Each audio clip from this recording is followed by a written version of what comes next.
होते न होते ही बाइक दुर्घटना में एक युवक की मौत हो गई। नाम इकबाल हुसैन, पिता का नाम असमत अली, घर कठालिया में। घटना बिलोनिया थाना क्षेत्र के बिलोनिया सोनामुरा रोड पर गर्जनिया बीएसएफ कैंप के सामने हुई। पता चला है कि इकबाल हुसैन मछली का व्यापारी था। मछली लेकर कठालिया से बिलोनिया नंबर 1 टीला बाजार जाते समय रास्ते में उनका एक्सीडेंट हो गया और वे अपनी बाइक सहित कलबट के नीचे गिर गए।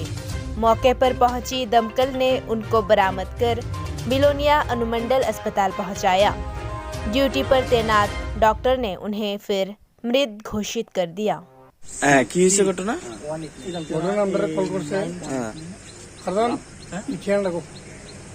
গর্জনিয়া বিএসএফ ক্যাম্প বিএসএফ এর তরফ থেকে এই খবর দেওয়া হয়েছে? না না পাবলিক খবর দিয়েছে, থানা থেকে আমরা জানি। আচ্ছা, এবার আমরা গেলাম, গিয়ে যারা অনেক জল কালভার দিয়ে পরে একটা বাইক দেওয়া গেছে, বাইকটা করা হয়েছে। তারপরে অনেক খুঁজে পরে ইয়েটা তোলা হয়েছে। দেহ পাইছেন? দেওয়া হয়েছে। আচ্ছা, দেহের মধ্যে কোনো আঘাত চিহ্ন টিহ্ন আছে? একটু রক্ত আছে, একটু রক্ত আছে মাঝে মাঝে। আর নাম টাম পাইছেন? না। কতক্ষণ লাগছে আপনার উদ্ধার করতে? আধা ঘন্টা। আধা ঘন্টা। জল জল আছে, জল এখন কমে আছে, আগে জল আছে। ওই সন্ধ্যাটাকে আমরা সবাই বিদ্যার্থীরা জলে নামে